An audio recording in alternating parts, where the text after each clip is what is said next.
You're listening to the ESO Network, your station for all things geek.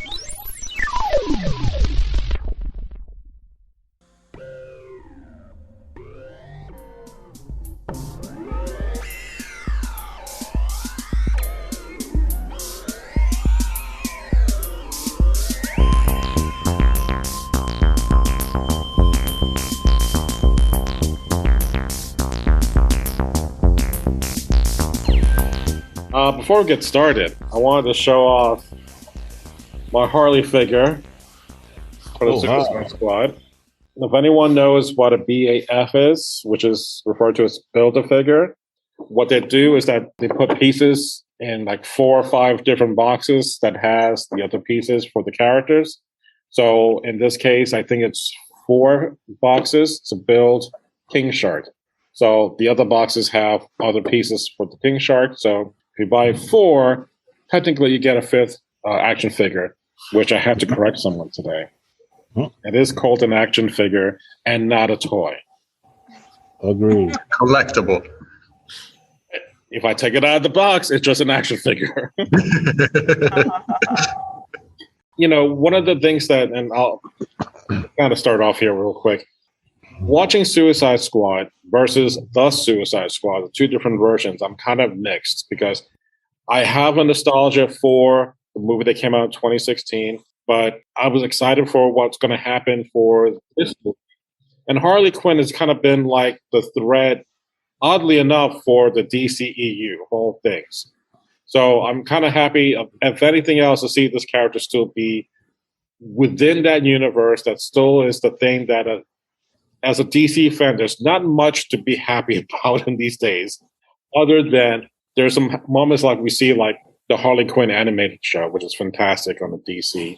Back then it was DC Universe, and that was on HBO Max. But that's the only thing that I can take kind of positive out of this. I mean, there are things that I loved about the Suicide Squad, but in fairness, that's it. My expectations for this movie went way down after 2 viewings. So let's start off with your general impressions, and we'll go into a whole recap stuff because there are moments in there I want to talk about in the analysis. I wanted to see what your reactions were for this movie. Here's the big epic turn for this graphic in which the curtains pull back, and then we see, ta-da, we're going to be talking about the Suicide Squad.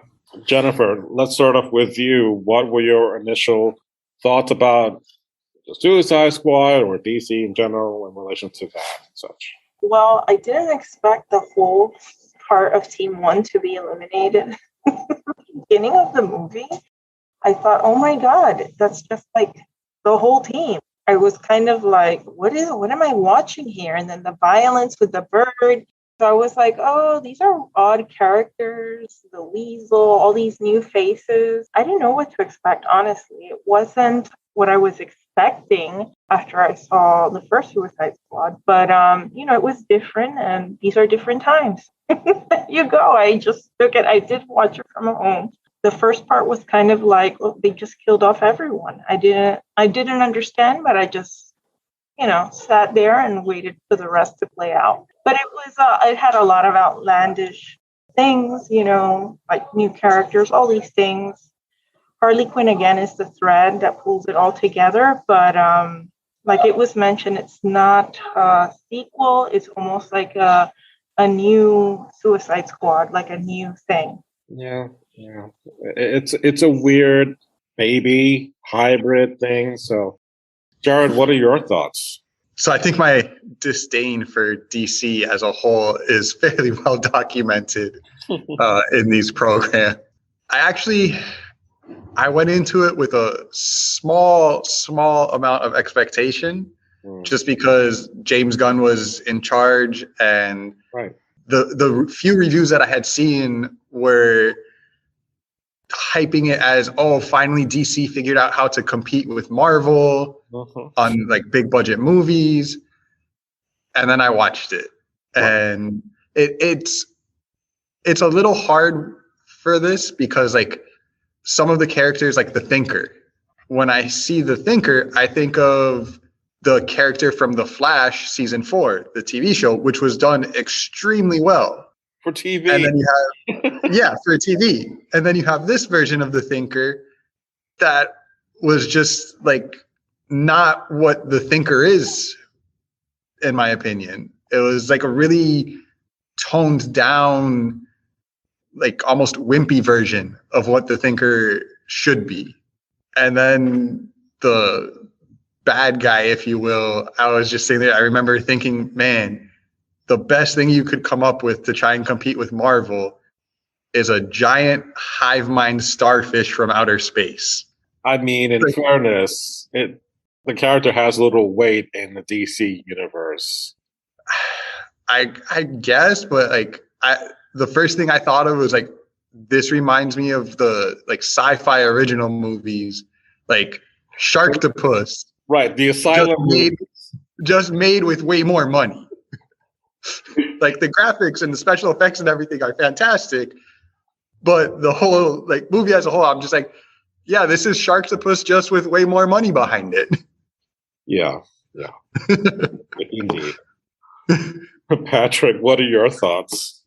Well, I agree with both. The one part that, I mean, for what it is, the Suicide Squad is what it is. They take the B-lister villains / heroes, whoever, whatever, who they're, and then they go into a mission, and then they're not designed to come back.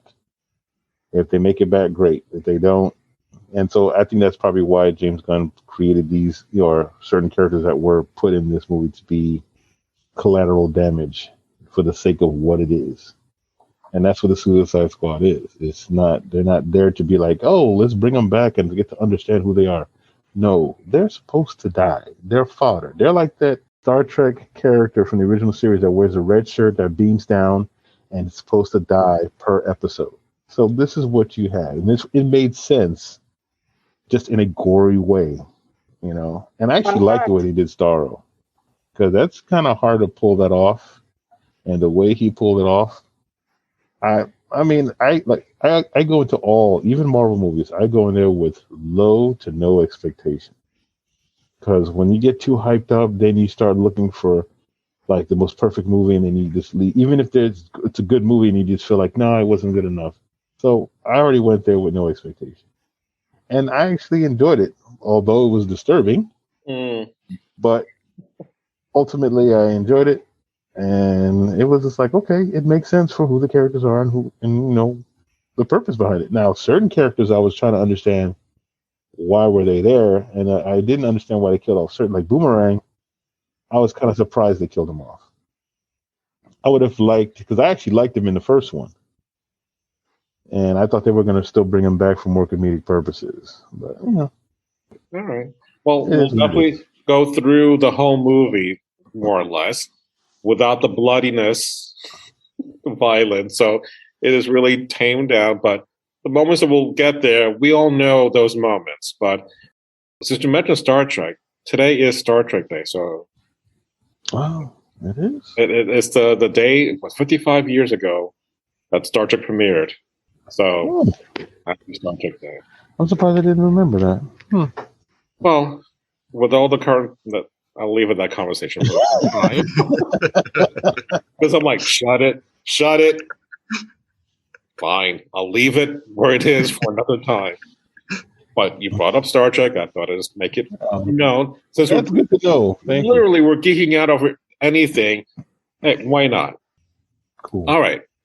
I worked long and hard for this recap of the whole movie. As fans know, comics for the Suicide Squad has been around for quite some time. And finally, in 2016, we get our first version of the Suicide Squad, which a lot of people really did not like, especially the Joker. In fairness, the Joker, in my opinion, because of Zack Snyder's Justice League, the last couple of minutes at the end was redeemed in my book. So I was happy that however we got to there, I was happy to see Jared Leto's Joker there. But overall, I was a big fan of Suicide Squad. I thought this felt more connected to the DCEU because we get a cameo from Batman, we get a cameo from Flash. I'm like, blew my mind. And I was really happy about that. After that, I'm gung-ho for like another one, which we finally get in 2021. This movie. And as you said, James Gunn is in this. James Gunn did the Guardians of the Galaxy, Volume 1 and Volume 2.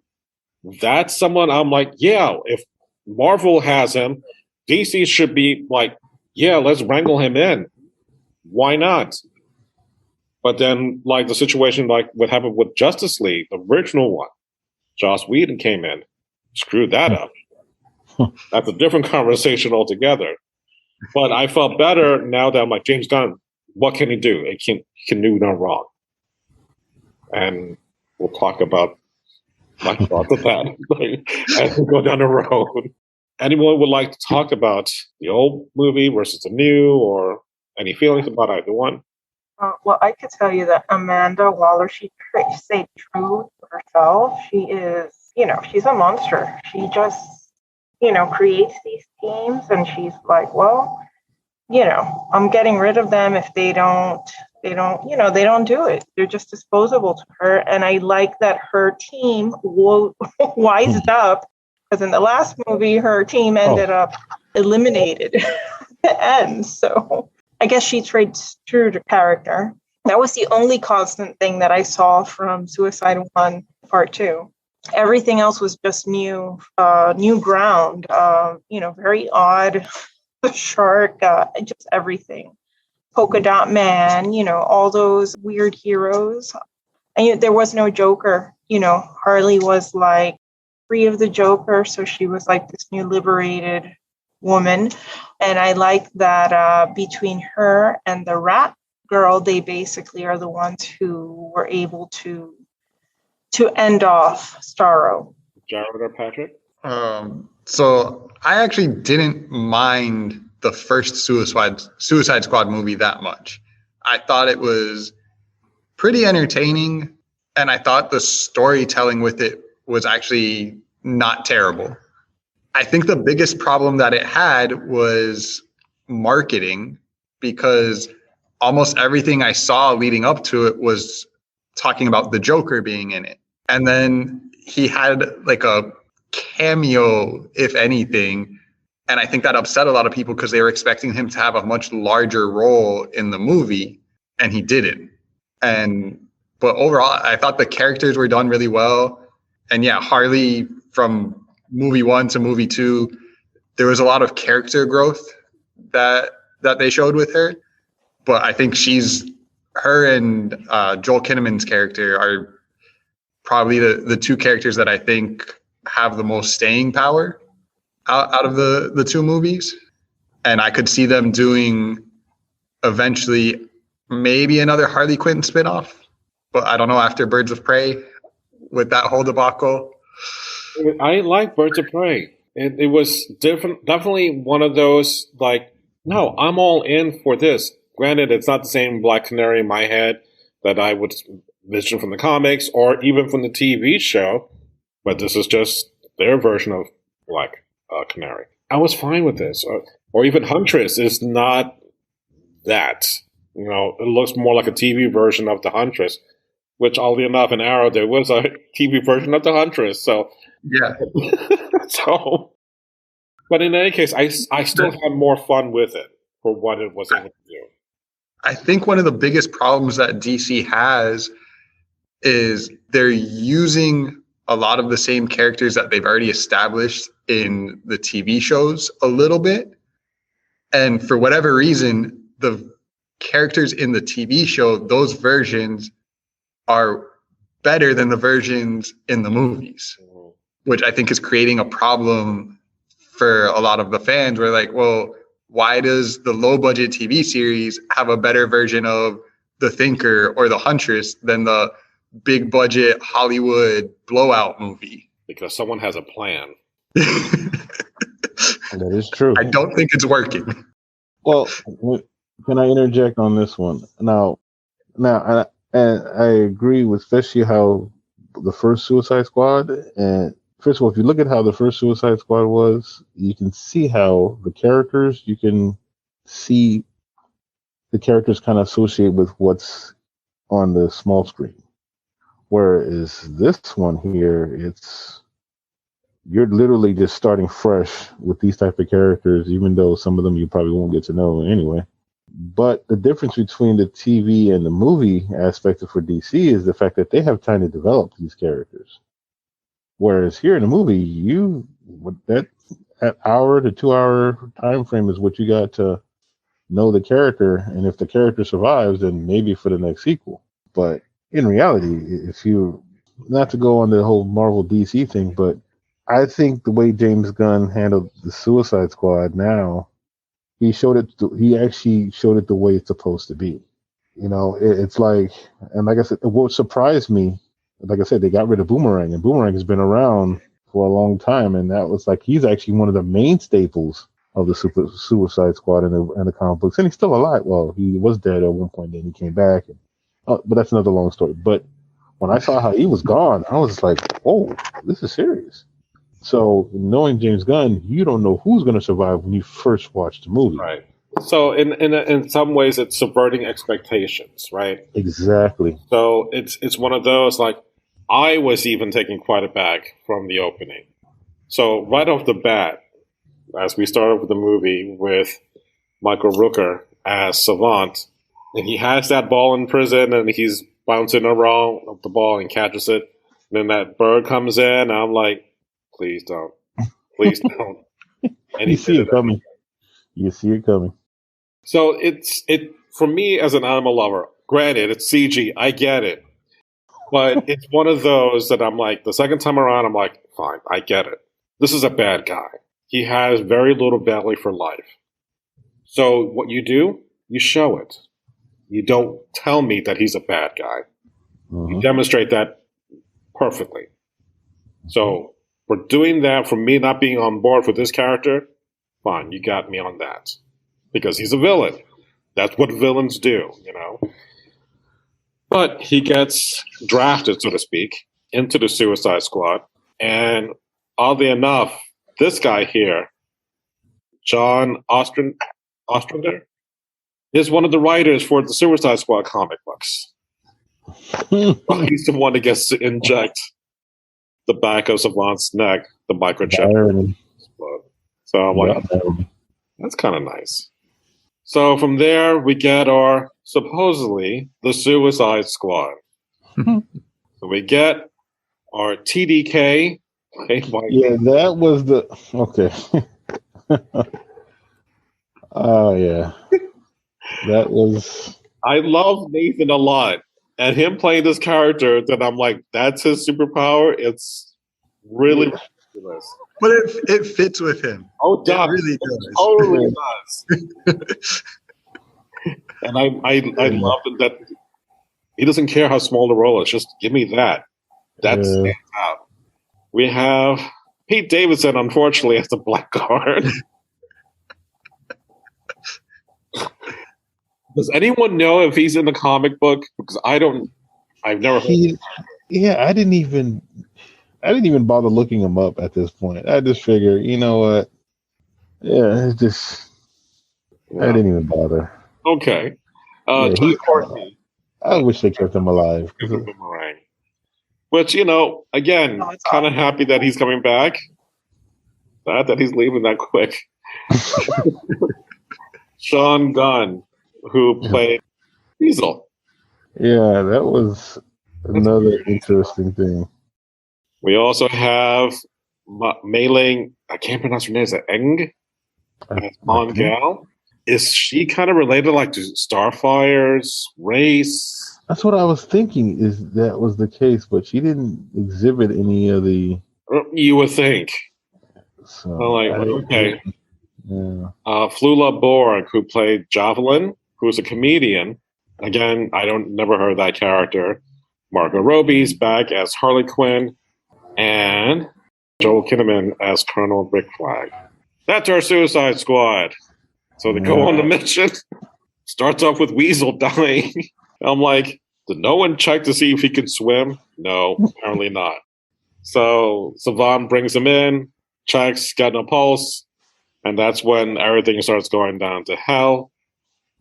So Harley Quinn starts blowing stuff up, and in between that, a lot of horrible things happen.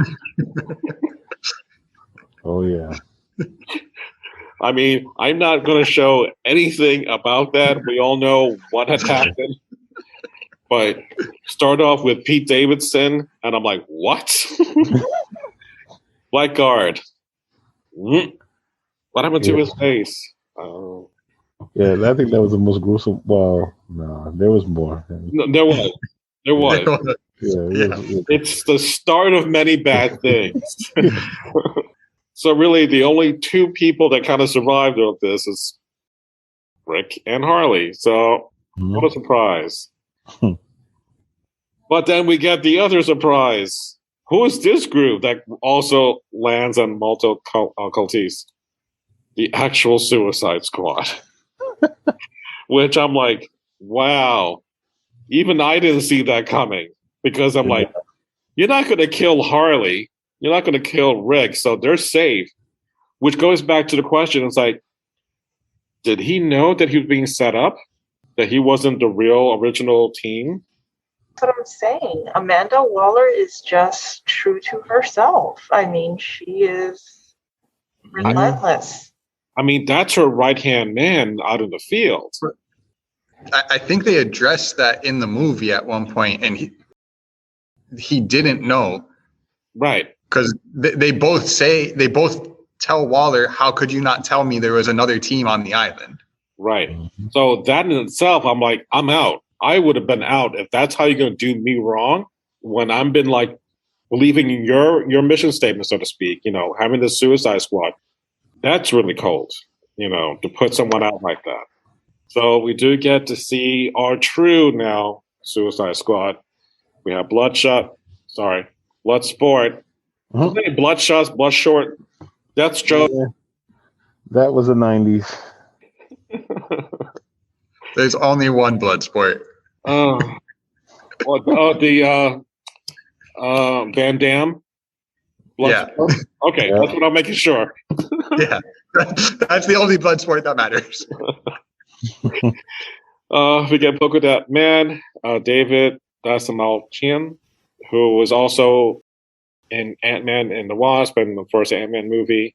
And he was also in a DC movie. He played Abracadabra in The Flash.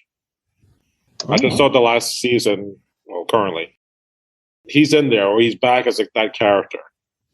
So he's been there a couple of times before. So we also have King Shark, played by Sylvester Stallone. Daniela Melchior as Ratcatcher 2, and John Cena as Peacemaker.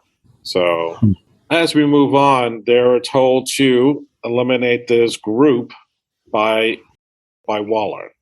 And at first, I'm kind of like, it's kind of funny because they're doing the whole macho kill everyone they see, but there's women also, and they're being like picked off easily and horribly. And then they found out that Rick Flag got captured. It's like, no, these are the good guys. And I'm like, you made us kill everyone. And I'm like, there's no consequences. So again, watching it the second time, Amanda Waller is the one to blame, not these guys. They were following orders, which the board of Warner Brothers, as they were watching this movie, also had a problem with that scene too. So James Gunn also had to explain, no, Amanda Waller told him to do that with extreme prejudice. So don't blame them. Because again, it seems harsh. Like King Shark, I don't mind if he's hungry. He's eating a bad guy until you find out, no, he's not. He did a good job with him. Yeah. One of the things also is with Polka Dot Man that he does kind of envision his mother at times. So it was weird to see this thing happen where he's envisioning the whole team as his mother. But it comes up 2 more times about this, and I'm like, it's weird. But then his story about how he got the powers is because his mom gave him this virus, and that's kind of messed up. And then he kind of grows on you because he doesn't expel those horrible lumps out, I guess that buildup kills him. Mm-hmm. And then we get Peter Capaldi as the Thinker, which, if you know the actor and you know how his mannerism is and how he's great giving explicitive dialogue, he's great. But here, I just thought, this is probably the weakest character. And it's just therefore like... A paycheck. I won't say a paycheck. Yeah, because he's getting paid by the U.S. to basically run experiments. I thought you meant like the actor was getting a paycheck. Oh, no. That's what I thought, too. But, and at this point, he's with whatever government's in charge. That I'm like, whatever. He's got his own by. puppet. Yeah. Floating by life. And again, you don't have to like explain everything, but it's like, what's with the getup with all this thing here? And just like, that's how he is. Again, you don't have time to explain this. Mm-hmm. In The Thinker, correct me if I'm wrong, Jared, you see an origin story, right? In The Flash, you see a brief origin story of how he kind of became how he is, but you also, because TV, you have more time, there's much more time spent with the character development, but they do give you the origin story, whereas here they're just like, oh yeah, he has those things in his head to help him think better. Yeah. When they're transporting him, one of the soldiers makes a comment about it, and that's all they give you. Yeah, it's weird. To me, they experimented on him too. No, he did that to himself. But that's why they took somebody that, in my opinion, is actually a really good DC villain and almost turned him into like a side character that's super disposable and that it didn't do any justice or truth to who that character actually is. Mm-hmm. I agree. Meanwhile, Harley, again, kind of zipping through these moments here, this is probably one of the times I felt kind of like, did we not learn anything from past relationships for Harley? With the Joker, any other, the mask guy, any kind of relationship with a male counterpart, it always kind of ends wrong. But she just kind of falls in kind of willy-nilly because she is kind of enamored with this guy for his abilities and kind of falls in love with him. But then there's a point in which she says, there are certain things I can put up with, but killing children, that's the line that she has to draw, and she has that gun, and then she shoots him, and then she gets captured. What are your thoughts about Harley up to this point? Well, the only thing I see is it's like they're making up for Birds of Prey for some strange reason. It's like it's like they were taking where they left off from that movie, and they just interject that into this one. Because, I mean, first of all, the guy just gets gunned down. Like, I thought he was going to be some major dude, and all of a sudden he just gets gunned down like, okay, on to the next person. I was like, oh, wow. So it's suicide for anybody. It's like everybody's fair game in this movie. So, I don't know. It was okay, but it's just, I think they just want, I guess maybe that was under contract, like, let's do more Harley stuff in there. Well, I don't know, because in Suicide 1, she also was envisioning like having children and stuff like that. I think that that's something that is in her, that maternal instinct, even though she seems, wild and, just insane. She was enamored by him, but when he started saying that was it. She was like, warning signs, red flags. Yeah. But in fairness, I think that's one of the moments that I loved about the 2016 movies, that when she has those dreams, it was like this perfect normal marriage. Jared Leto was normal looking and they had a family, and it was just heartbreaking to know that that's a thing that she's always dreamed of, but yet even though she is breaking apart from that, she still have yet to get to that point.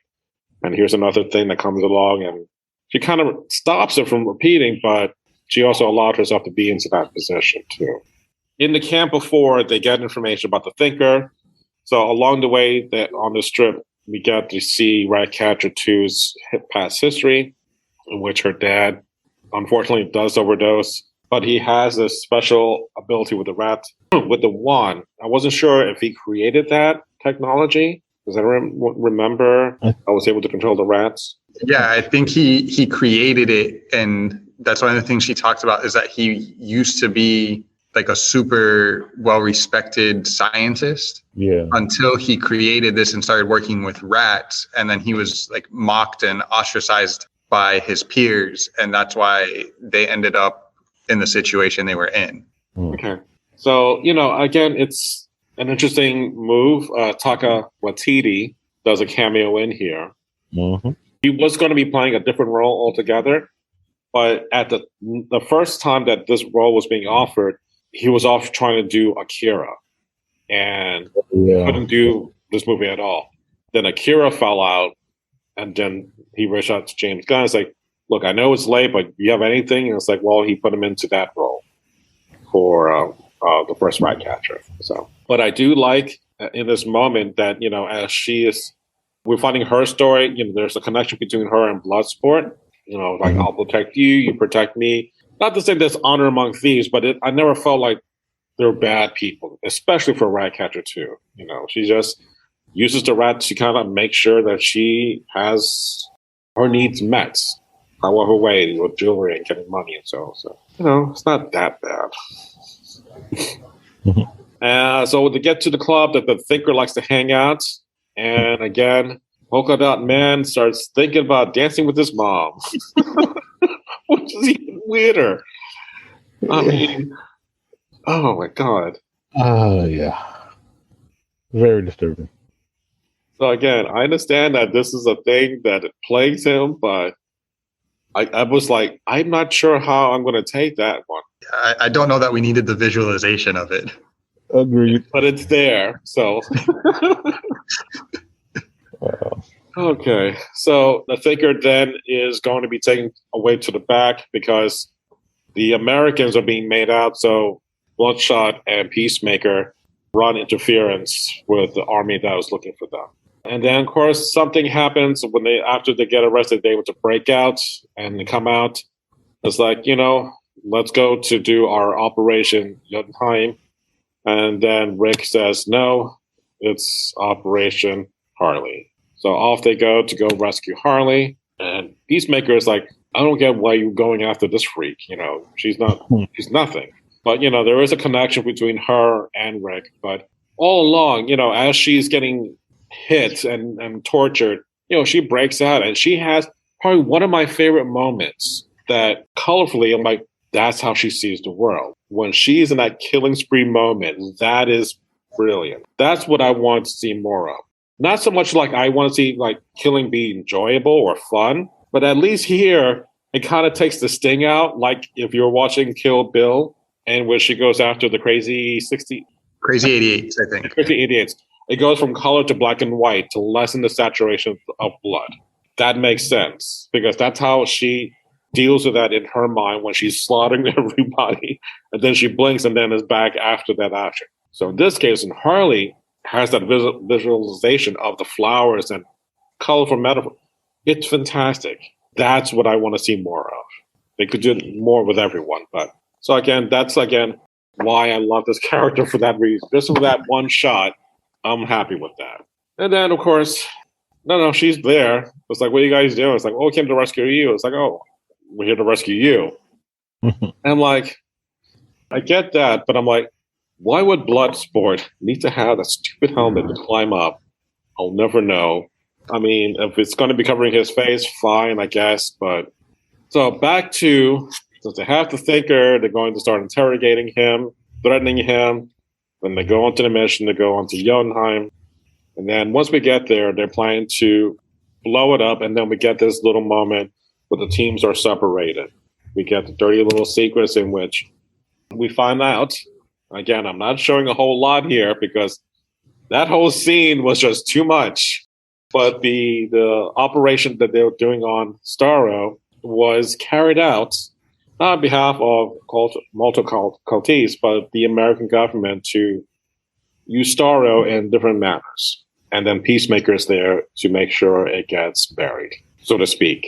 Again, I find that kind of like, okay, I get that he was also on a secret mission because that would make sense for a Suicide Squad. Never trust anything that you have to go on. But now twice, Rick is being set up. First from that first team, and now from this setup here. I'm like, I'm done, Waller. Well, that's what created most of the tension between the Peacemaker and the other guys, because he had another agenda. It just wasn't, it didn't come up till then. So they're like, no, they're not getting away with this. This is it. This is atrocious, what's happening here. And he's like, no, that's not getting out, and I'm going to do whatever it takes to make sure this goes away.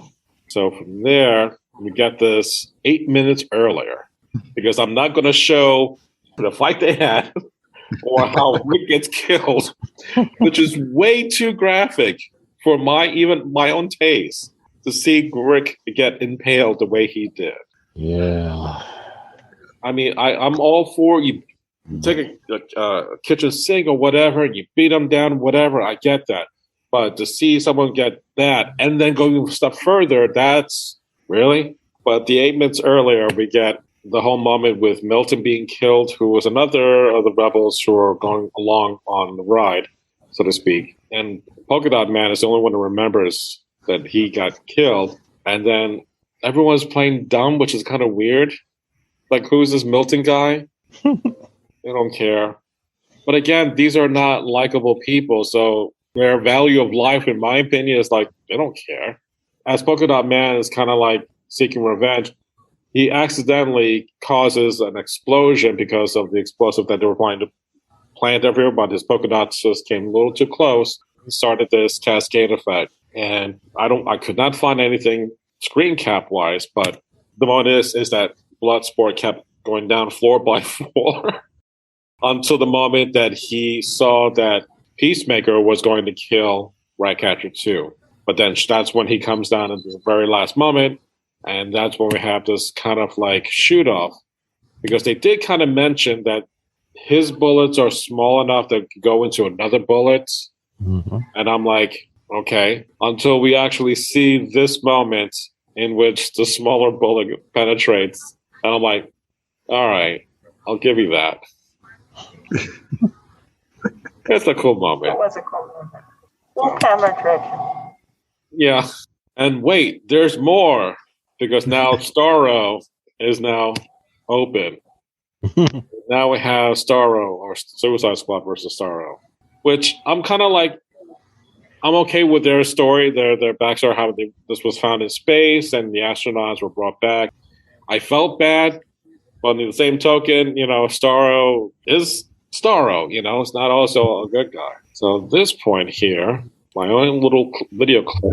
So we get this moment here in which the Suicide Squad is fighting. Bloodsport tells King Shark nom nom for Starro, and then we get Polka Dot Man once again looking at his mom. It's like, that's it. That's our moment. And he does the job, he starts hurting Starro. And it's great because, he gets that moment. It's like, I'm a superhero. And then, boom. Of course. You kind of expected it. Something was about to happen. Right. And then as I was reading, it's like, he wanted to kill off two characters, one of them being Ratcatcher 2. And he said, I couldn't do it because people just liked her too much. So I'm like, all right, there goes Polka Dot Man. So she came very close. They couldn't off her because people liked her. Polka Dot Man, I'm like, I like Polka Dot Man after a while. Weird thing with the mom, but it's okay. He grows on you. Yeah. And then we get King Shark being kind of flown off because I'm like, get off me. But then Ratcatcher 2 comes in, saves the day by harnessing the very technology her dad created. Literally gets like Ben and all his friends to come and attack Starro, which is fantastic. But I'm also like, Bloodsport is just not having it because of his backstory with the rat. And I'm like, and she's covering him up, trying to protect him, but it's fine. Harley has the javelin, which I forgot to mention in the very beginning. Mm-hmm. Javelin gives her the staff or whatever, and he dies. So that's her choice of weapon this time. So when she is given the chance, she starts going towards Starro, and she dives into the eye with the spear. Yeah, and I'm like, that's very cringe. Yeah.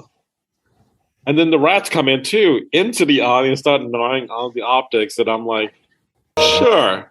And, Why not? and then, poor Starro gets really red eye, one eye. No Visine in the world can help fix that patch of blood vessels popping out. You feel bad because it's like, after he gets killed, it's like, I was at peace in the stars. I was looking at the stars. I'm like, well. It's like he became the victim at that one moment. Yeah. So, Amanda Waller gets bribed by Bloodsport about releasing this document to the world about what was Starro doing by the American government. So they won their freedom, so to speak, and then off they go, and they're... Well, we also forgot a really important moment that Waller wanted to get rid of them all when she noticed that they had that flash drive. So she was going to eliminate them all at that moment, and her staff wised up and hit her over the head with something. Right. And that was the other thing too, is that something like that, after the fact, Amanda Waller would never allow that to go without punishment. Exactly. That's what threw me off, because in the first movie, I mean, they were innocent. They were doing what she was supposed to do, and she just gunned down the staff. Right. No apparent reason. And then this one, she's like, they seen too much. Okay, they hit me over the head, and okay, all right. I thought it was weird. So someone had mentioned that while she was doing this practice putt, that when she actually went to that senator or whatever, that she would have had her team killed. That would have made sense. But that never happened. But that was the one thing I'm like, really? Of all the things you are not going to do, you're not going to go against your team, which you already have, like you said, Patrick, in the past. Yeah, I was kind of disappointed with that because Waller was, pretty much a badass all the way through. And this is just like, really? Of all the things you're not going to let happen, you're going to mute her at the end. I guess they're harder. I guess those workers are harder to find, or that staff harder to find compared to the suicide. You got a whole prison full of potentials. That staff is probably unique, so it's like, yeah, I'll let them go this time. No, but that's not Amanda Waller. That's true. We're talking about a character that decided Gotham still needed Batman, so basically creates a half clone of Bruce Wayne, and then to get the psychological aspect of it, goes and murders that person's parents in front of them, the same way Bruce's parents got killed. Yeah. Just to try and create a new Batman. Fair enough. Yeah, and I don't know how the Weasel just got away like that. I don't understand how they didn't know more on the Weasel. Like, what are his abilities? What is this thing? Other than murdering children. Yeah. Yeah, that's it.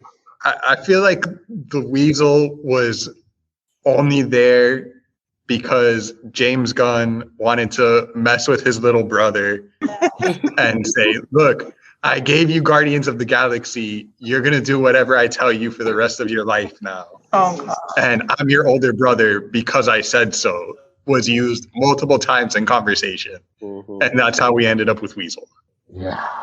So that's one of our post-credit scenes, and then we get the second one in which Peacemaker is alive. That scene probably angered me the most. Yeah. I mean, I knew the series was coming. I must have missed that. At the very end. Oh, I missed it. I didn't. Yeah. Okay. So I knew there was a Peacemaker series coming out. Yeah, because they've been highlighting him, Cena a lot. So I figured when I saw him get killed like that, I'm like, oh, I guess they're not going to do it. But I didn't see this ending portion, so. So all of us saw Captain America, Falcon and Winter Soldier, right? Mm-hmm. Okay. So here's my question. John Walker, as Captain America, does some bad things and becomes U.S. agent. Peacemaker is in jail, but he is fighting for good, but he's willing to kill for that. I don't believe, I don't think they're supposed to be the exact same character, but I think one was done better to have some kind of understanding. But here with Peacemaker, we don't have enough time to do that. Because I don't understand why he's in jail if he's killing for good. Am I missing something? Because it's not just that he's killing for good. His philosophy is he wants peace in the world, and he's willing to kill whoever he has to achieve that, regardless of it being like a child, man, woman. Mm-hmm. So, quote unquote, good person, bad person. He doesn't distinguish that. He just says, I want peace. I think you're in the way of that peace, so I'm going to kill you. Right. It makes sense why Amanda would want him and to keep him around, because he fits. He's basically the executioner for her orders. Yeah. He's not going to turn on her compared to, Flag would have. She's already dealt with him before. So she knew that he would carry out no matter what. As long as it's supposed to help with peace, he'll do it without even a flinch. So it makes sense. I guess my problem is like, okay, you can have someone like the Punisher who's killing bad guys, and you're okay with that. But with here, I didn't understand, like, why was he in jail to begin with? I can understand everyone else, including Bloodsport, who supposedly shot a kryptonite bullet into Superman. But with him, I didn't understand his backstory. Whereas John Walker is also the same way, because he wants to do good and he's making his own way. And then there was that moment where his face got turned around because it's like he got his butt kicked by Dora Milaje. And then he wound up taking the pill to enhance his abilities and becomes this different person. But you know that he's now a bad guy. He's a U.S. agent. But with here, I didn't feel that goodness in him, despite the fact he's willing to kill.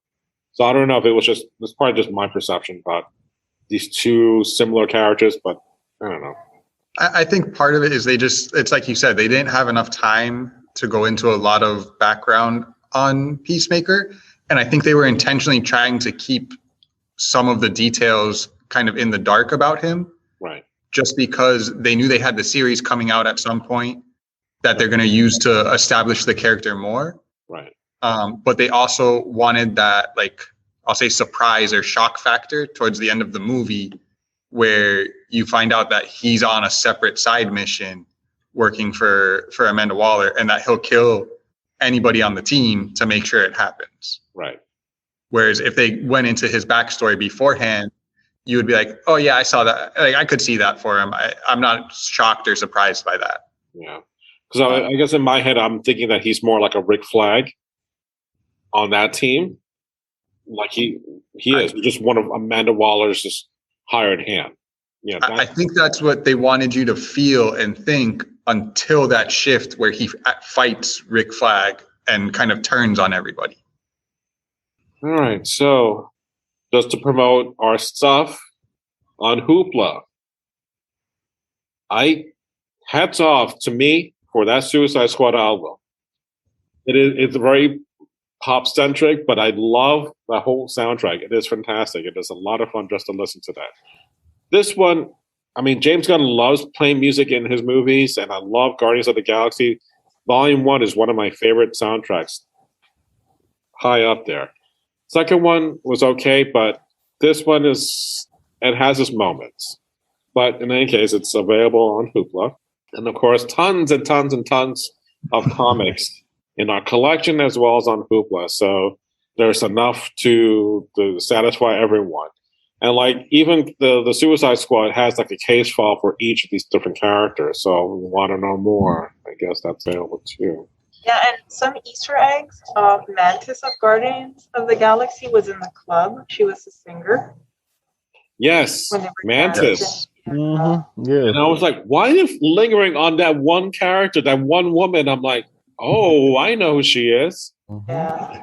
And then also supposedly the rabbit that Flynn has in his shirt is like supposed to be representative of Bugs Bunny and Warner Brothers and Gunner's issue with the movie that they basically, took him out, and that's kind of like his revenge. The one thing I would say about the character, her name is Clementine.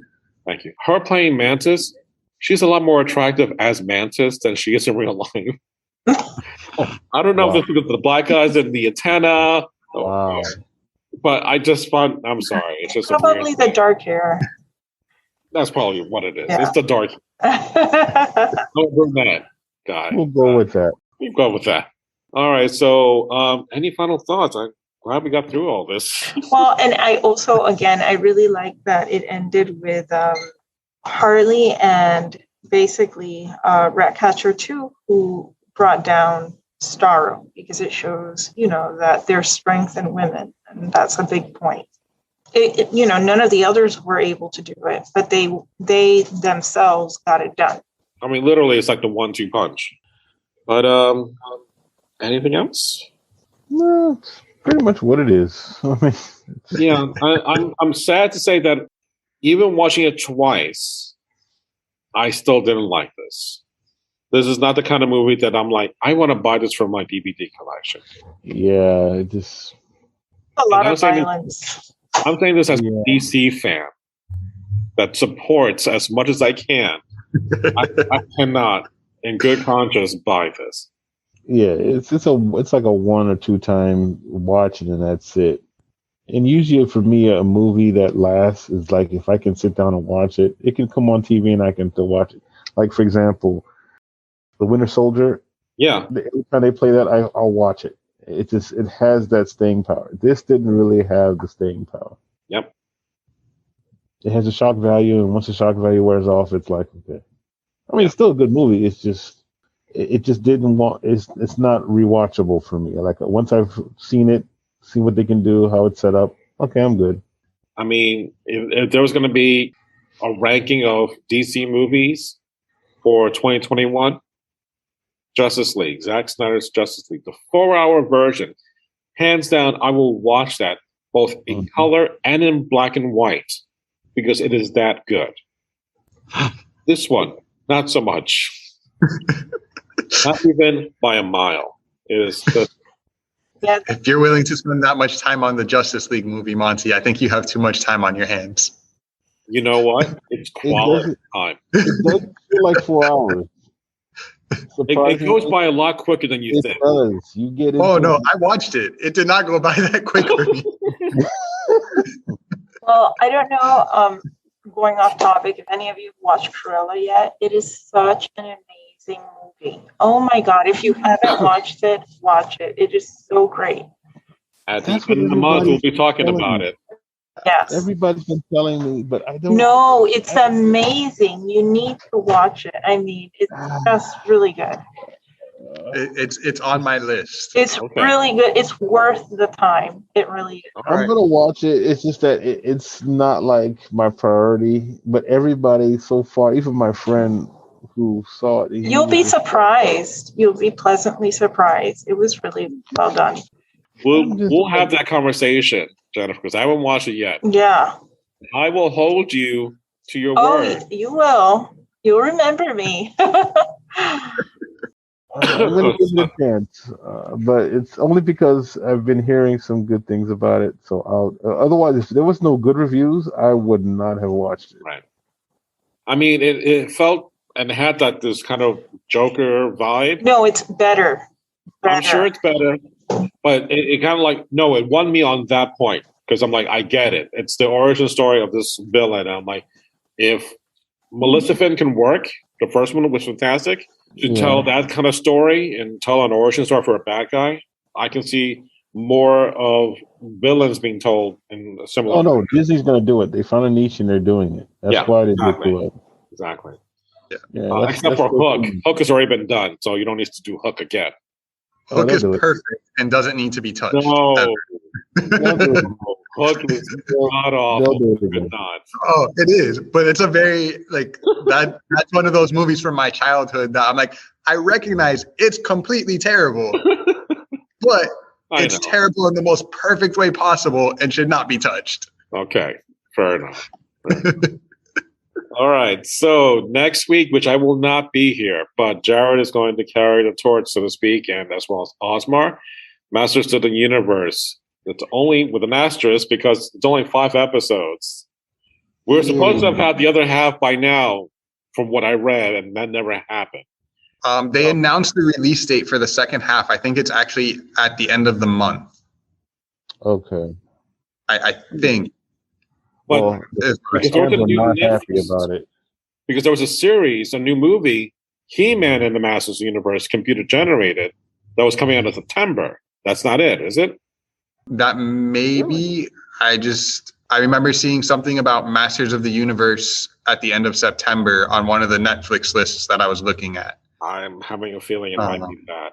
So It may be. I didn't know they were doing another like CGI movie. Oh my God, it is terrible. Okay. The trailer is terrible. I haven't even seen it again. I mean, if people were upset about Masters of the Universe because of what they had, that is just like, no, don't do Really? Wow. I mean, What, visually it doesn't look good at all, or just the story, or just both? everything. The Wow. concept of what they look like, the characters of themselves, the whole CGI thing just doesn't work. Whatever. We'll cross that bridge when we get there. I'm gonna have to go watch this trailer now. Yeah, now I'm curious myself. Okay. And then 22nd, even though there are 18 episodes, I'm going to have to like zoom through all of them and review this with Valerie because there's no way I can do this like beat by beat. So it's going to be a lot. Because normally breaking down these episodes in chunks, but with Bad Batch, I'm just going to have to do just highlights and lowlights and just leave it at that. It's just too much. But when we get to other things like Stranger Things, I'm splitting that. Attack on Titans, I'm going to split that. Just because there's so much stuff to kind of go into, it's not fair to just not do it enough. So I agree. All right. So look at that effect. Awesome. Oh, thanks, guys. As always, we're coming to today's Geek Out. And like I've done before, I'm going to record this. Well, I have recorded this. I'm going to put this online for us to listen to and watch, and hopefully things will get further along for us to do more fancier productions. Because I really want to start delving into OBS and put in better graphics for us, more interactions, just kind of make it look more high-end production and get a stronger crowd to be part of it. Because I'm sure everyone by now is like, I don't want to do another Zoom.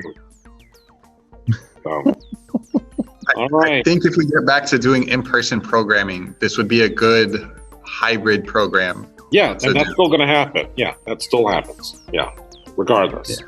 So, that's cool. All right. Thanks, guys. This has been fantastic, as always.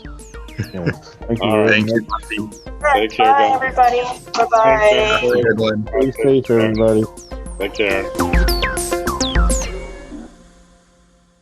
Welcome to Dr. Geek's Laboratory. Dr. Geek here with another reminder that the ESO Network is pro-science and pro-vaccine. We urge you to be a superhero and protect yourself, your family, and your fellow geeks around the world. Don't be fooled by the forces of evil and their anti-science misinformation campaign. Consult the latest CDC guidelines, your doctor, and get the COVID vaccine today. Star Trek is a vision. Great storytelling. My favorite TV show of all time. I really love it, and it's so much fun. Join our crew aboard Earth Station Trek for your regular podcast escape into the Trekverse. Make it so. Let's see what's out there. Wait a minute. I thought we all agreed to say make it so. No, let's go. It's fun. But make it so is iconic. It's classic. It's too iconic. So we're all going to do make it so? No. This has been a broadcast of the ESO Network. Be part of the crew and help support our shows by donating to our ESO Patreon or by shopping at the TeePublic store, which can all be found at www.esonetwork.com. The ESO Network, your station for all things geek.